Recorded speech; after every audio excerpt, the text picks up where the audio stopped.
আমি এই একটা দৃষ্টান্তই দিলাম, খারাপ লাগছে যে বাচ্চা এইভাবে মারা গেল, কত মায়ের কোর খালি হলো। তো এটা তো করে যাচ্ছে আওয়ামী লীগের অগণিত নেতাকর্মীকে হত্যা, ঘরে ঢুকে ঢুকে মা বোন ভাই তাদেরকে অপমান করা, তাদেরকে আঘাত করা। 15 জুলাই থেকে যে হত্যাকাণ্ড শুরু করলো তারা, আওয়ামী লীগের অগণিত নেতাকর্মী তো সেখানে মারা গেছে।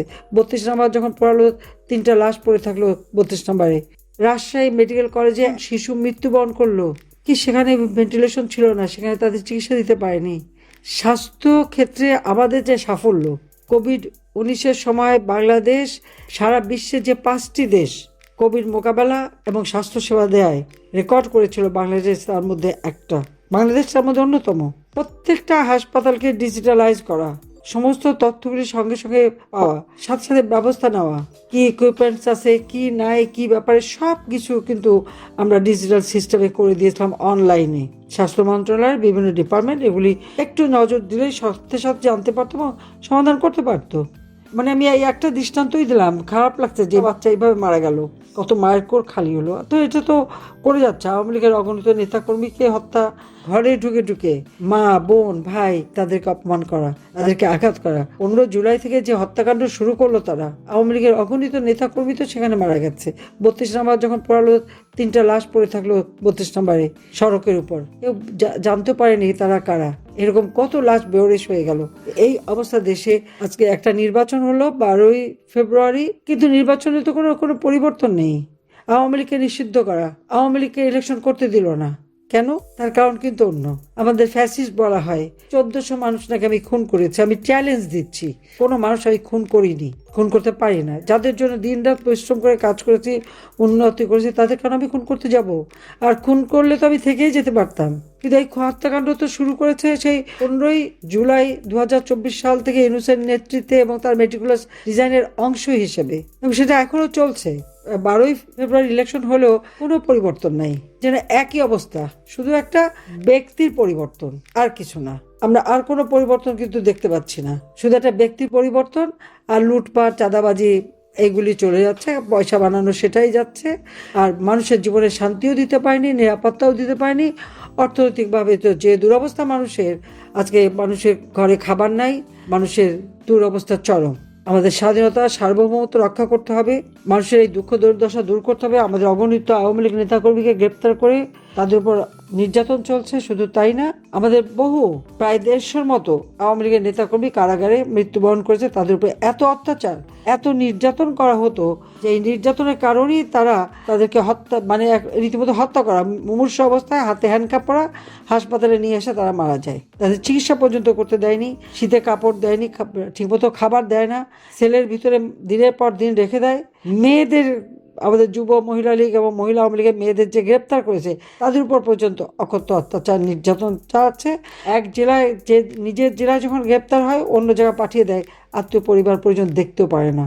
যে সকল মিথ্যা মামলা প্রত্যাহার করতে হবে, সমস্ত বন্দীদের মুক্তি দিতে হবে, এবং আমাদের দেশটাকে নিয়ে এইভাবে আর খেলতে দেওয়া যাবে না। সেই জন্য আপনাদের কাছে আমাদের অনুরোধ, এদের অপকর্মগুলি যেমন তুলে ধরতে হবে, পাশাপাশি আমাদের ভবিষ্যৎ করণীয় কি সে বিষয়ে আমাদের চিন্তা করতে হবে। কি করে মানুষের জীবনে শান্তি নিরাপত্তা নিয়ে আসবো, অর্থনৈতিক উন্নতি করব। আজকে যেখানে আমরা উন্নয়নশীল দেশ হিসেবে উৎসব করার কথা, সেখানে আজকে চোখের পানি ফেলতে হচ্ছে সকলকে। কারো জীবনের কোনো শান্তিও নাই, নিরাপত্তা নাই। হাজার হাজার চাকরিজীবী চাকরি হারিয়েছে। কি সশস্ত্র বাহিনী, পুলিশ বাহিনী, আনসার বাহিনী বা সিভিল প্রশাসন, আর আওয়ামী লীগ মুক্তিযোদ্ধারা তো আছেই। সকালেই আজকে নির্যাতনের শিকার। একের পর এক ইন্ডাস্ট্রি বন্ধ করে দিয়েছে, গার্মেন্টসের অর্ডার চলে যাচ্ছে অন্য জায়গায়, শ্রমিক বেকার, কৃষক তার উপকরণ পায় না। দেশের একজন দিন মজুর আওয়ামী লীগ আমলে যে টাকা পেত, 3 বেলা খাবার কিনেও তার টাকা থাকতো, এখন তা নাই। মানুষের আয় রোজগার শেষ। আর ছাত্রলীগের হাজার হাজার ছেলে মেয়ে আজকে লেখাপড়া করতে পারে না, কারণ তাদের সার্টিফিকেট বাতিল অথবা তাদের বহিষ্কার করা হয়েছে কোনো কারণ ছাড়া। আজকে যারা এই যে এনসিপি পার্টি যে যারা করেছে, ইউনূসের যে দল, 5 স্টার হোটেলে যে দল করেছিল, এরাই তো ছাত্রলীগের ছিল। মেয়েদের এসে হামলা দেওয়া, সে তো শিবির করতো। এরা তো একেবারে এমনভাবে ছাত্রলীগের ভিতরে ছিল, যত অপকর্মগুলি করে ছাত্রলীগের উপরে বদনামটা দিয়ে এখন তারা সাধু সেজে গেছে। অথচ পুরনো ছবিগুলি ঘেঁটে দেখেন, সব জায়গায় তাদের এই চেহারা দেখবেন। বাংলাদেশটাকে নিয়ে আজকে একটা ছিনিমিনি খেলা হচ্ছে। আমার অপরাধটা কি?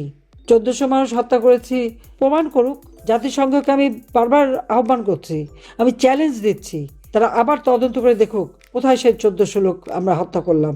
আওয়ামী লীগ হত্যা করে না, হত্যা রাজনীতি করে না, দেশের উন্নতি করে, মানুষের জীবনে নিরাপত্তা দেয়, মানুষকে সেবা দেয়, মানুষের কল্যাণ করে, ঘরে ঘরে বিদ্যুৎ দিয়ে কর্মসংস্থান ব্যবস্থা করে প্রত্যেকটা মানুষের জীবন মান আমরা উন্নত করে দিয়েছি। এটা কি অপরাধ? সারা বিশ্বের কাছে বাংলাদেশ উন্নয়নের বিস্ময়, উন্নয়নের রোল মডেল, আজকে সেটা ধ্বংস করে দিয়েছে। কিন্তু এই ধ্বংসের থেকে দেশকে বাঁচাতে হবে, সকলকে ঐক্যবদ্ধ হতে হবে, জনমত সৃষ্টি করতে হবে, এবং আপনারা যারা ক্ষতিগ্রস্ত প্রত্যেকে আপনাদের এই ক্ষতির বিষয়টা মানুষকে তুলে ধরবেন এবং জাতীয় আন্তর্জাতিকভাবে বিভিন্ন সংস্থা এটা তুলে ধরবেন। এই আহ্বান জানিয়ে সবাইকে ধন্যবাদ জানিয়ে আমি শুধু বলবো, জাতির পিতা বঙ্গবন্ধু শেখ মুজিব আমাদের স্বাধীনতা এনে দিয়েছেন। লাখো শহীদের রক্তের বিনিময়ে আমরা এই স্বাধীনতা পেয়েছি। এই স্বাধীনতার সুফল বাংলার মানুষের ঘরে পৌঁছে দিয়েছিলাম, সেগুলি আজকে ধ্বংস করেছে। আগামীতে নিশ্চয়ই আমরা বাংলাদেশের মানুষের ঘরে ঘরে এই স্বাধীনতার সুফল পৌঁছে দেব। বাংলাদেশ হবে উন্নত সমৃদ্ধ সোনার বাংলা। 2041 সালের মধ্যে স্মার্ট বাংলাদেশ ইনশাআল্লাহ আমরা গড়ে তুলব। সবাইকে ধন্যবাদ।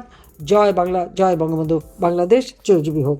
তো আজকে এই পর্যন্তই, কিন্তু প্রশ্নগুলো এখানেই শেষ নয়। এই দেশ, এই রাজনীতি, এটা আমাদের সবার। আপনি, আমি, আমরা সবাই মিলে গড়ে তুলব সচেতনতার একটা মঞ্চ। আপনার ভাবনা, আপনার চিন্তা এবং আপনার মতামত আমাদের দরকার। তাই কমেন্টে লিখে জানান এই মুহূর্তে আপনি কি ভাবছেন এবং আপনি কোন দিকে তাকাচ্ছেন। রিপাবলিক অ্যান্ড পলিটিক্স কেবল খবর বা বক্তব্যের জায়গা নয়, এটা এক একটা ভিন্ন মতের প্ল্যাটফর্ম। এখানে প্রশ্ন করার সাহস আছে, সত্যের পেছনে ছুটে চলার স্পর্ধা আছে। চ্যানেলটি ভালো লাগলে অবশ্যই সাবস্ক্রাইব করে পাশে থাকুন, কারণ একটা ক্লিকেই হতে পারে হাজারো অন্ধকার ভেদ করে আলো খোঁজা শুরু। ফিরছি পরের পর্বে আরও খোলামেলা বিশ্লেষণ নিয়ে। সে পর্যন্ত সবাই ভালো থাকুন, সুস্থ থাকুন। আল্লাহ হাফেজ।